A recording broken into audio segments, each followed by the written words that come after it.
Hey, what's up? You got your boy Nandra here. Welcome to another video. So for this video, this is going to be the concept games for my intro buildings, Storm Valley Ramp, or just Storm Ramp. I'm gonna quickly show you guys the deck. If you guys haven't already seen the intro building, I strongly recommend doing so. But of course, for those of you who have not, here's a condensed view of the deck. So I have 4 games to show for you guys today. It would have been 5 in this first game versus Sword. I bricked pretty hard. Like I drew multiple 5 drops. I went second. Sometimes you ramp. Sometimes these things happen. Like I don't know. So we'll just go ahead and get into the games.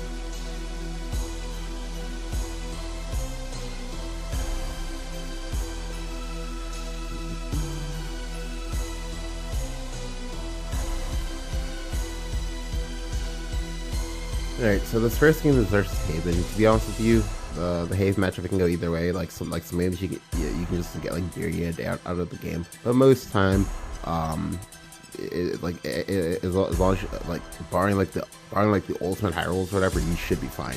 So because of the last game, I was trying to tilt because I was like, cool, kept this in our hand. Like I didn't want to break it all. Like I want to make sure that I had like things to do. So I also pick up the island. This is literally a smorgasbord ramp. Like I have 4 ramp in my hand, but obviously I know that because I have at least 3 points of ramp in my hand, I'm not going to use all 3. So I'll just use 2. Like right now, like I don't think you use the 4 ramp in Dragon every single game. Like just 2 is fine. Like 2 is more than enough, honestly. So here he plays Moray. When he plays up Moray, that's actually really good for me because like he plays out on a board that like I don't care about. Like you kill the 2/2, that's fine. Like because Moray can literally kill quite literally kill like most things in the game, but like in Dragon, like that's especially terrifying because it's like 2 mana kill like your 5 drop or 2 mana kill like your 9 drop. That's terrifying. So I'm gonna pause this really quickly. So a very, very important thing I did here was I got Dragon Strife Blade. A lot of people always go indiscriminately for Dragon Lifeblade. Why would you go for Dragon Lifeblade? Not only are we going first, but we also have the Oracle and the Sybil. That's 2 points of guaranteed ramp. We don't need any more ramp. Like you don't. If anything, like I'd rather save my evolve that I would use on Isla on like something else possibly, and I'd rather play Sybil. Like that's more than good enough, I think. Anyway, so he plays Scripture here. That's good for me because like he gave up a Scripture in order to guarantee that they killed the Isla no matter what. So now I can just like afford to play nothing here. Well, I mean obviously I'll play the Nest, but like that besides that I don't have to play anything else, and that's really important here because now this will pop for like very, very little value. It popped on a creature that already gave me a card. So basically just like broke even. Like, but he has initiative. But the nice thing about him having initiative is that Haven is a reactive class, and I'm giving him initiative on this. Well, sorry, he's giving himself initiative on his turn 4, where like he's probably not gonna play anything anyway. So here he plays Beastly Vow into a Summit Temple. So like I know next turn he's going to play Darkened, and that's fine. I'll get him play Sybil. Now what I do next is very, very important. I'm going to pre-evolve this Sybil. Now I know some of you guys may be going, but Nandra, why would you pre-evolve the Sybil? You pre-evolve the Sybil because it plays into the Darkened. It plays better around Darkened. Like if you don't pre-evolve the Sybil, you can't do what we're about to do next. So it's only because I know he's going to play Darkened that I'm making this play. Like this play also plays around Cudgel a little bit too. So yeah, he goes to the Darkened play.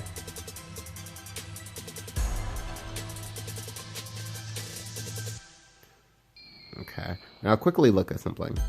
If you add both the HP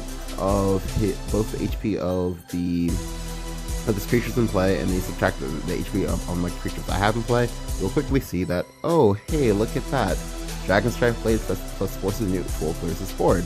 That's very, very big.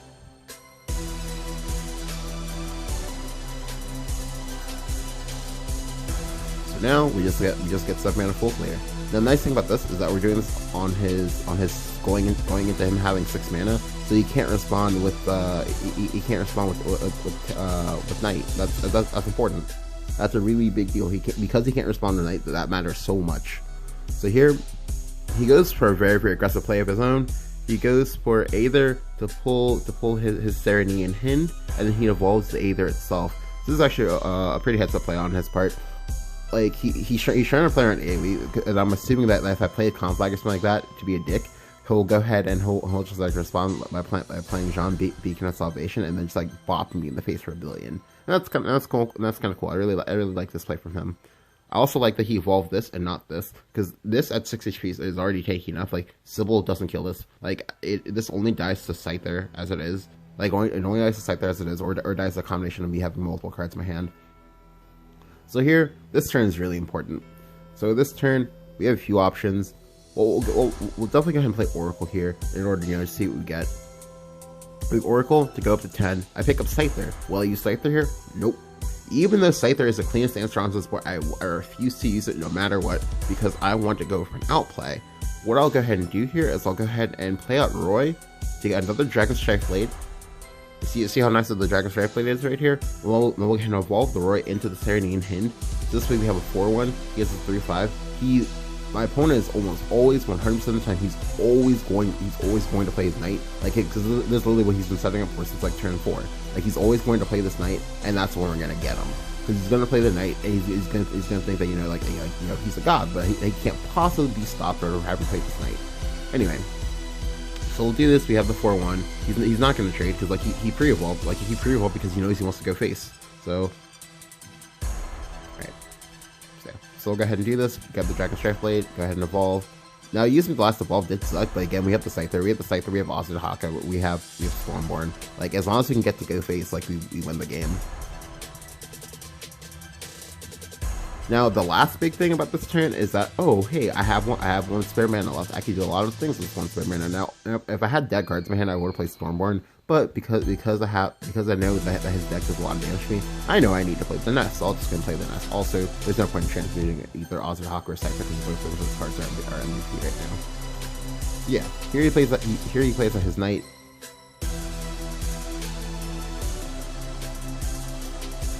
His face for 5. And then here he makes a crucial mistake. So I guarantee you he 100% thought that, okay, well, I've done this so much in the past, like I just go ahead and play Knight twice and I win. Nope, that's not actually true. Because right now, a slight error that he made is that, like, I'm going to heal for 2 next turn. This does that does 9. I go down to 6. I go ahead and heal back up to 8.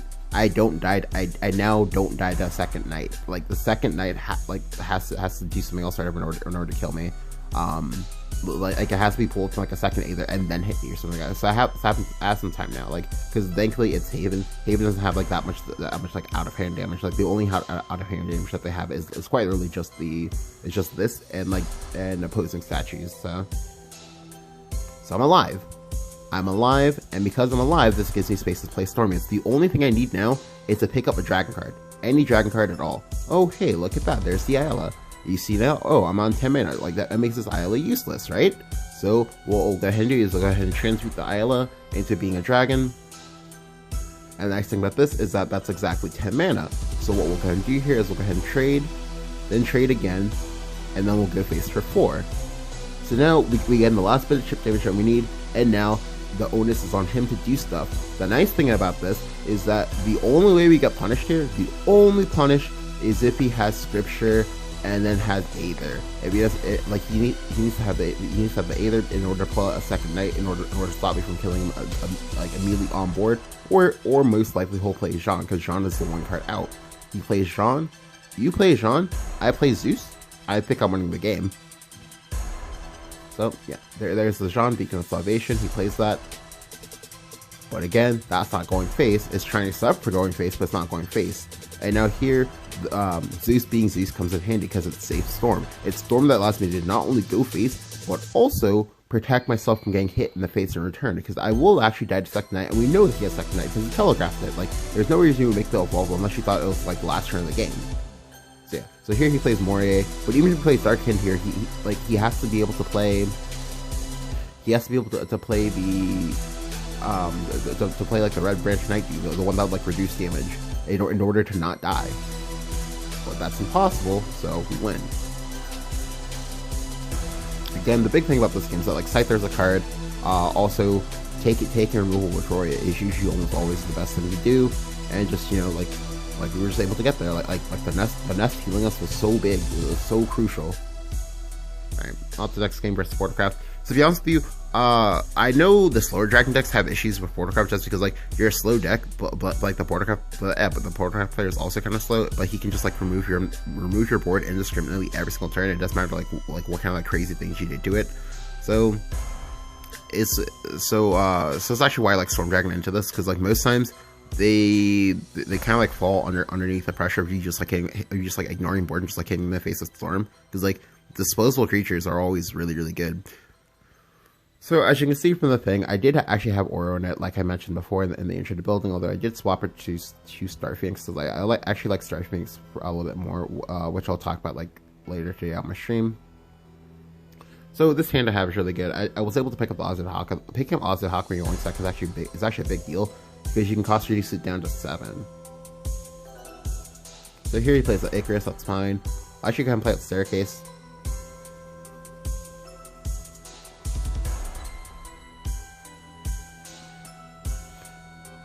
He plays the Fervent, like so now we know that he has the 1-cost Rush artifact. Ordinarily I would just like tempo out Scyther, but like tempo out Scyther is not good, so let's just go ahead and Oracle here. I have 2 Iolas in my hand, that's a little bit less good. I mean, I do technically have 4 ramp, but like it's like delayed 4 ramp, so yeah. Like I also played at Staircase on 2. For those of you who are wondering, I played the Staircase on 2. The reason why I play Staircase on 2 is because of the fact of well, Bordercraft is kind of slow, so you're gonna get time to get your kicks most likely. Also, I don't really like playing it for 5 in many matchups, like unless I'm like very far ahead. Anyway, so go ahead and do this. Thankfully, we were able to pick up the Blazing Breath, so now we can go ahead and remove these. He still has 8 damage in play. that's terrifying because I can actually, contrary to popular belief, like I can actually die from the spot. The reason why I can die from the spot is because if he evolves one of these, if he evolves the first one, right? If he evolves the first one, then evolves a second one, or sorry, not a second one, then evolves a Saphira, I'm actually dead. So the next turn I need to heal no matter what, in order to like avoid lethal. So that will mean me to pick up Sybil, because like Sybil is the only one that'll heal me in the same turn. Okay, so thankfully we do pick up the Sybil, so now I can go ahead and ramp up to 10. I'll go ahead and evolve the Ayla. The reason why you evolve the Ayla is this way you don't put any additional damage on the Sybil if you don't need to. And also you get one more Staircase trigger. The additional Staircase trigger is actually a pretty big deal. Like next thing you can select Oracle to draw a card for the turn anyway. So here we go up to 9. At 9 we do not die anymore. We also most likely force an Evo from him possibly, but alright, so here he just goes in and he just like plays out Machina. That's fine for us, like I don't care. Like if anything, the Machina is actually good for us, because like not only do we get the Staircase pop, but we get the Staircase pop and we can do whatever we want here. So this turn I had a lot of options for what I could do. One option I really wanted to go for was I wanted to go Scyther, Evo the Scyther, to then play Ozzy Haka, to then go ahead and maybe say bump here and then go face for 4, then have a Bane unit, then have a 4/4. But I ultimately choose not to do it. And I just instead decided to go for Galua, because Galua is a little bit safer. Also, additionally, I can draw cards. The reason why the drawing cards is important is so this way I can go ahead and feed my Frenzy Drake, as well as dig for the Frenzy Drake, and just dig for other cards. Because next turn I'm drawing 3 cards anyway, so I might as well go ahead and like draw as many cards as possible here. And this can just be my 1 week turn. Thankfully, because I'm at 9, I don't die to Saphira anymore, especially when he just like gives me a Saphira like so. And here he goes into his first Resonance turn to draw 6. That's fine. Alright, now here I get a Jerva from the Staircase. I'm like, oh, okay. So as you can see here, I'm already at 9, so it's like there's no drawback to me playing Jerva, right? There's none at all. So for me, when I play Jerva, what I like to do a lot of times is I like getting my face damage every single turn as much as possible. So here what I'll go ahead and do is I'll actually go ahead and play out the Jerva, right? I play out the Jerva, and then I'm actually willing to go ahead and pre-evolve it, and then Blazing Breath away the Saphira. So this way he takes 7, sorry, he takes 5, and I just have a 5/5. However, I don't use the Blazing Breath here. The reason why I don't use the Blazing Breath here is because even though it's really tempting, the reason why I hold off on doing it is because I want to be able to remove his board this turn, because like by already pre-evolving this, I've almost assuredly guaranteed that he's gonna have to like give me that last Evo. He's gonna have to give me the last Evo, and he'll probably play not enough things onto the board to stop me from having this hit, stop me from having this hit him in the face again. Like it might take everything in his hand just to kill this. So here he plays a cat cannon. So second he played a cat cannon, I instantly knew that this thing was dying. So that was kind of sad. But like, but I'm hoping that I get to like burn up a lot of the cards in the process. If I don't, that's like sad. Yeah, here you go, substitution, and here you should definitely 100% play out the puppet no matter what. No matter what, play out the puppet, even if it seems silly, play it out, because the puppet is literally 0 mana, heal 5. Because if you don't play it, oh hey, look at that, you suddenly take 5 damage or whatever because Jerva. But because I was at 9, I think he forgot about the Jerva proc, honestly. But that's fine. I'll gladly take that any day of the week, because now what we can do is we can go ahead and we can go Zeus. Just hit him in the face well, we can either play Zeus and then or Ozzy Haka and just hit him in the face for a bunch. Like technically, I think Ozzy Haka plus Roy is a little bit better, but I didn't go for it at the time. Although I should have, because if I do that, right? If I do that, that then frees me up to go ahead and play like Oro plus Dragon Strike Blade, and then and also have the thing kill something else. But because he has the Excel in play. The other also nice play is I can actually go ahead and go Galua for Black Breath, just go ahead and just Black Breath out of the way. Now, the only issue with that play is that I don't know if he drew another Excel. If he drew another Excel, then that was like pointless. So ultimately, what I'll just go ahead and do is I'll just go ahead and go for the play that does the most amount of damage onto the board. Which again is always going to be just the Zeus. The Zeus is the safest one. Like, it stops him from developing, although it does give him conduits to do things, but it's safe Storm. Like, it's Storm that he gets to like deal with or whatever, and I just like probably get to hit him in the face again. Now the issue with this is that I did give him things to suicide to make his Saphira bigger, but he did use up the Saphira earlier. So for those of you who don't know to do this, on turn 9 or whatever, you always want to just go here and look at the trade dollars to just go ahead and track the Saphira account. Right now the Saphira account is at 5, I believe. Alright, so here he goes Hamlin. Now, one mistake a lot of people make is that they don't go Hamlin immediately to start the turn. Like, instead they'll go ahead and like show you cards first and then play Hamlin. That's pretty big misplay in my opinion, because like you're giving me like extra information. Granted, it doesn't really matter in this particular context because you're already using up all of it in the first place. But anyway, so now we see how the me just like not like using the Ozzy Haka. Yeah, you see how like me like not like using Ozzy Haka or whatever's coming back to bite me. You also see the fact that, well, I didn't pick up AoE, so now that's like really scary, and now I can like actually die to Saphira, possibly. But that's fine. So thankfully, this also didn't put a Stormy into the deck. Like, he should have done that. He should have just done that and just give me the Evo. Because if he had done that, like, he now would be setting lethal with this. Well, I lied. He wouldn't be setting lethal with that because I wouldn't be able to search. Never mind. But anyway. At the moment, on board, we are not dead. We only die if he has Saphira, if he has random Noah. Yes, I've been versus portal. I've been versus versus artifact portal players who randomly have copies of Noah in their deck, or if he has Orcus, again, same thing, or if he has the 3 mana card, double up the gaps. It's only like those 3 cards that kill me. Well, it's those 3 cards. And him managing to not only put, but also search out a Radiant artifact and then also be able to play it. Only things that kill me. So let's go ahead and go Zeus. Again, the Zeus is a safe enough play because of the fact that it has ward, and it forces him to like make trades. So that's kind of what I'm going for here. Thankfully, we get lucky with the snipe, and we do snipe off the Icarus before it can evolve. So that's really good here.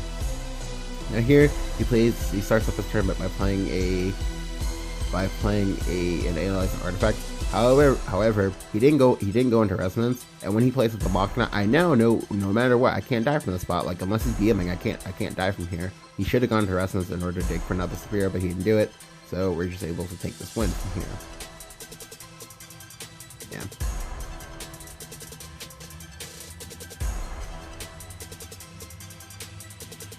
So like again, like I don't know. He probably could have done this like much better, in my honest opinion, but he chose not to, and that's fine. Oh, also he did misplay there.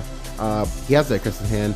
We are pretty sure that he has they can just like play up the sorry, they can just like play up the Icarus, evolve the Icarus, dig for something. You already had, you knew for that, you knew for fact they had at least the one ancient artifact in hand. So like if you find the second ancient artifact, you can just like play that out, and that's like perfectly good. Additionally, he also goes into resonance and forces resonance, so this way you draw 6 cards instead of just being on like 1 card. Granted, it doesn't really matter right now because like I have the Storm Ramp to kill him, but in some games it could, because I'm pretty sure that that's really what killed him, is that he missed resonance twice in a row. Anyway, so we'll just go ahead and kill him here with the Ozma Haka. Yeah. Again, big thing is that like we played Jerva, we were already kind of low, so it didn't matter.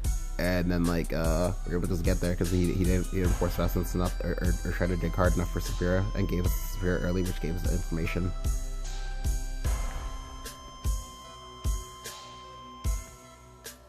Alright, so this video is kind of going kind of long, so I might go ahead and make this the last one, since like I talked a little bit more than I wanted to, but it's fine.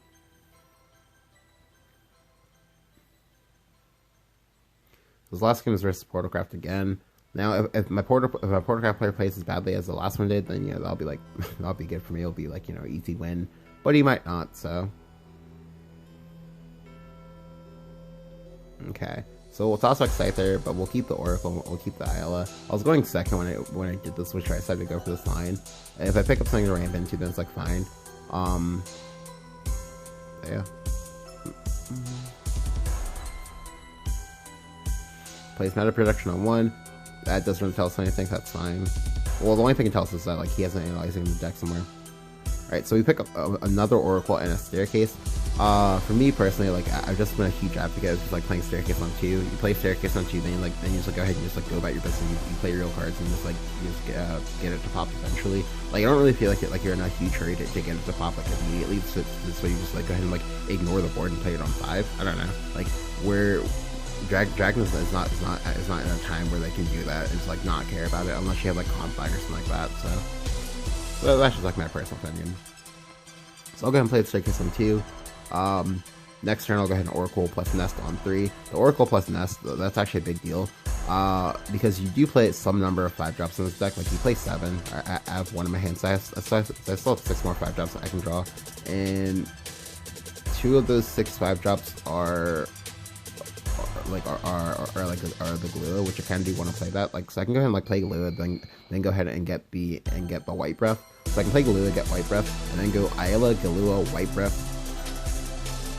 Yeah, sorry. And I play that I could have gone for is I could have gone Ayla, evolve the Ayla because I'd be on 6 mana. Play the Oracle, to then draw another card, then play White Breath to draw 2 more cards on top of that, and that would have been nice because it would have fed into Frenzy Drake, or would have fed into Raft Drake, things like that. It was like really strong play. We really decided to go for it. Thankfully, I'm able to pick up the Blazing Breath here, so if I stop taking damage, I'll just go ahead and get Blazing Breath and then evolve.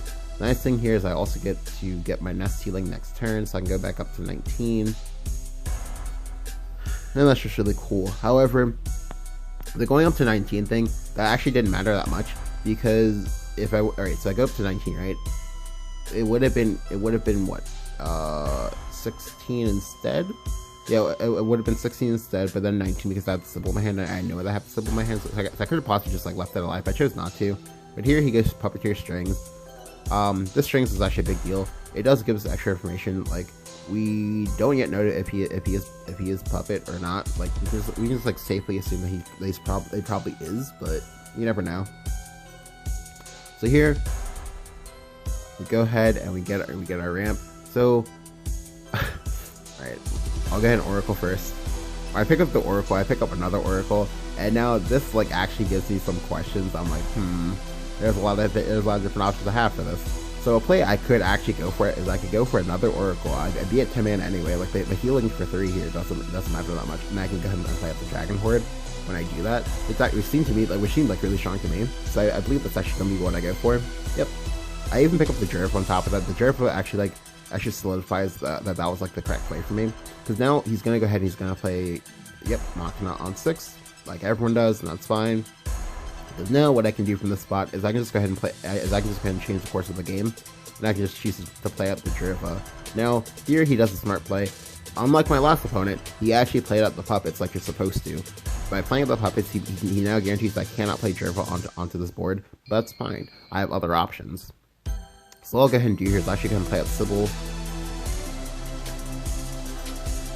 I actually choose to evolve the Sybil. So this way, because he gave me the puppets, like I don't have to worry, because so now what I can do is I can just go ahead and go Maelstrom. Like I'm still not really sure why he gave me the puppets like that. Like because he knew he wasn't in Resonance. Like the giving the puppets, the only matters if you're in Resonance, you're gonna discard 6. But hey, I'll take that. So again, he did block the Jerva shot, but that's fine. We play 3 things here, so this way, no matter what, we're almost assuredly going to get our Staircase pop this turn, and then draw the 3 cards immediately. This only gets blocked if he has like multiple substitutions, and then just like chooses to like ignore the board. But he can't do that because we have a Sybil.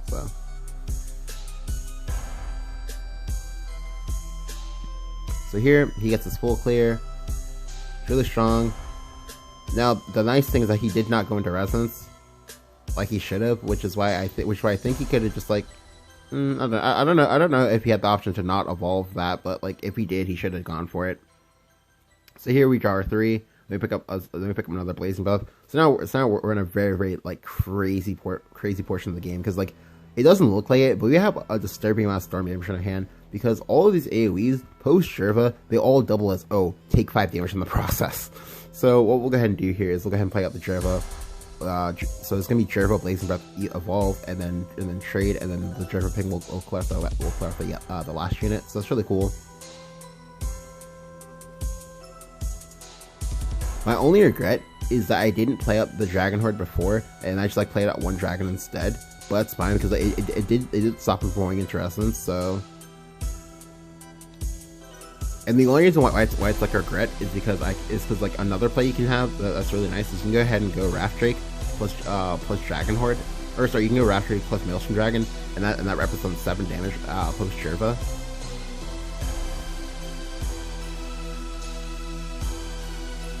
So here he goes big. First, all right. So then he does this play. I did not understand this play at all. This play made no sense whatsoever in this slide. It's not at all. Not a single bit of sense.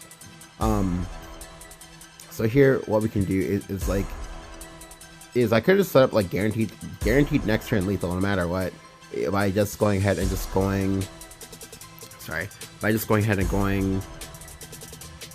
Dragon. Well, no, Dragon Horde by itself wouldn't have been enough. I'm sorry.